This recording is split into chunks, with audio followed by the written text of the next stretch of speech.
Oi,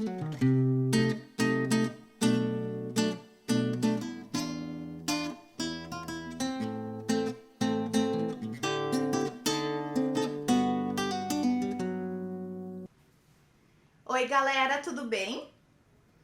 Para conseguir escrever e ler palavrinhas, nós precisamos conhecer o som de cada uma das letras.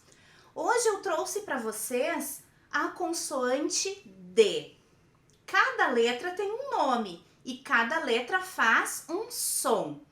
Esta é a letra D e o som que ela faz é D. D.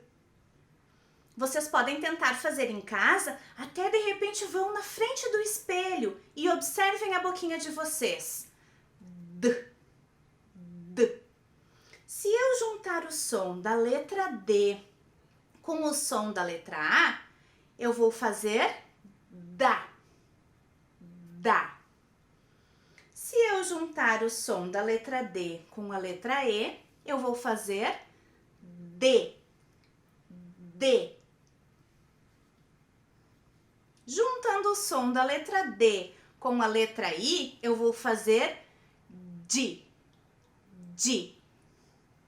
Juntando o D com o O, eu vou fazer do, do.